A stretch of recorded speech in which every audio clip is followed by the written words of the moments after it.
नमस्कार। सृष्टि के उद्भव की कथा में आज मैं आपको मधु और कैटब के जन्म की कथा सुनाऊंगी, लेकिन इसके पूर्व मैं थोड़ा पीछे ले जाऊंगी आपको। परब्रह्म तत्व द्वारा विष्णु रूप में प्रकट होने के पश्चात अपने एक अंश को जल में प्रत्यारोपित किया गया, जिसका पोषण जल द्वारा किया गया, और ये अंश एक दैदीप्यमान स्वर्णिम आभायुक्त अंडे के रूप में प्रकट हुआ।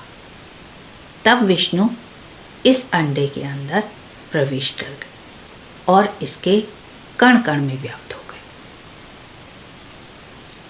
विष्णु द्वारा संरक्षित इस अंडे को ब्रह्मांड का नाम मिला। अब ब्रह्मा ने इस अंडे के दो भाग किए। ऊपर वाले भाग से स्वर्ग का सृजन किया और नीचे वाले भाग से पृथ्वी का सृजन किया। स्वर्ग और पृथ्वी के मध्य जो रिक्त स्थान था उसे आकाश कहा गया।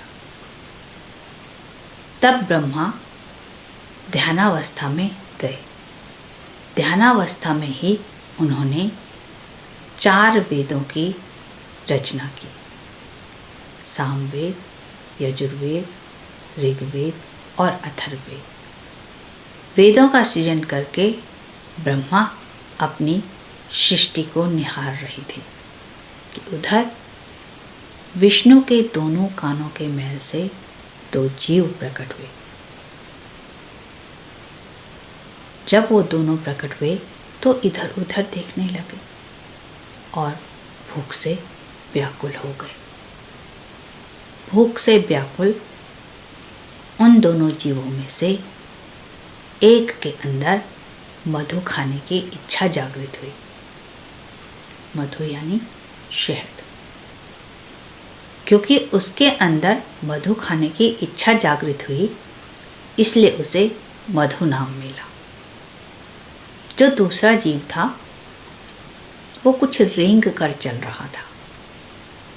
रेंग कर कीट चलता है, इसी कारण उसे कैटब नाम मिला। इस प्रकार मधु और कैटब का जन्म हुआ, किंतु वो दोनों भूख से व्याकुल थे। जीवित रहने के लिए कुछ तो चाहिए ही था, इसलिए उन्होंने जल पीना शुरू किया। वो जल साधारण तो था नहीं, वो तो दिव्य द्रव्य था। जल पीकर वे दोनों शक्तिशाली हो गए और धीरे धीरे बढ़ने लगे। बड़े होकर उनके सिर बहुत विशाल हो गए। अब उन्होंने, क्योंकि वहां तो आसपास कुछ था नहीं, इधर उधर देखा, कोई भी नहीं।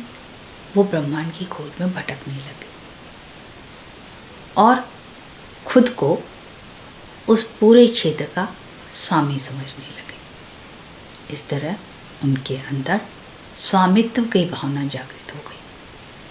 स्वामित्व के साथ उनके अंदर अहंकार ने भी जन्म लिया।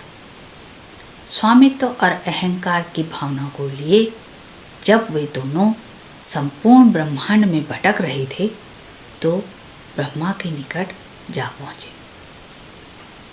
वहां उन्होंने देखा कि एक पुरुष कमल के ऊपर विराजमान है।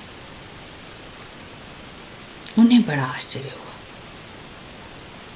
किंतु स्वामित्व और अहंकार की भावना से युक्त होने के कारण उन्होंने ब्रह्मा को कहा, अरे कौन है तू? इतने श्रेष्ठ आसन पे कैसे बैठा हुआ है?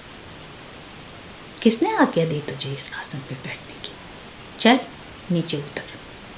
किंतु ब्रह्मा ने कुछ नहीं कहा। इस पर उनको क्रोध आ गया और वे क्रोधित स्वर में बोले, सुनते नहीं हो? नीचे उतरो और हमारी अधीनता स्वीकार करो। किंतु ब्रह्मा ने तब भी कोई उत्तर नहीं दिया। वे शांत बैठे रहे।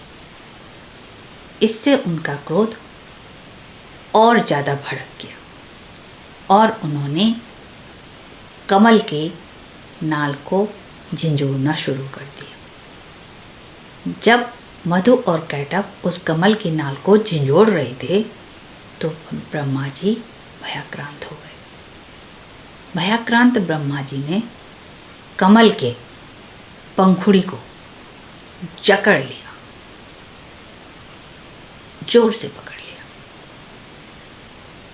जब उन्होंने कमल की पंखुड़ी को पकड़ा तो उनके बीच स्थान बन गया और उस रिक्त स्थान से चारों वेद नीचे फिसलकर पानी में जा गिरे।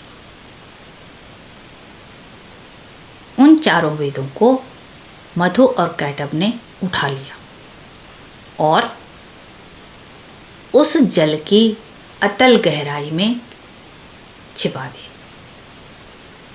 उसके बाद वो ऊपर आए और ब्रह्मा को धमकी देने लगे, यदि हमारी अधीनता स्वीकार करनी है तो करो, नहीं तो तुम्हारे द्वारा निर्मित किसी भी वस्तु का, हर वस्तु का हम इसी प्रकार विध्वंस कर देंगे। ब्रह्मा जी बहुत भयभीत हुए, उन्हें समझ ही नहीं आ रहा था तो करें क्या करें। तब ब्रह्मा जी सहायता के लिए किसके पास गए और किसके द्वारा मधु और कैटब का अंत किया गया, ये मैं बताऊंगी अपने अगले वीडियो में। बने रहें मेरे साथ। आपका साथ मुझे ऊर्जा देता है, विश्वास देता है।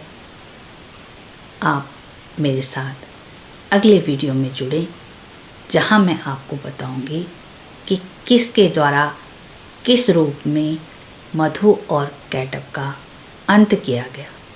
तब तक के लिए नमस्कार।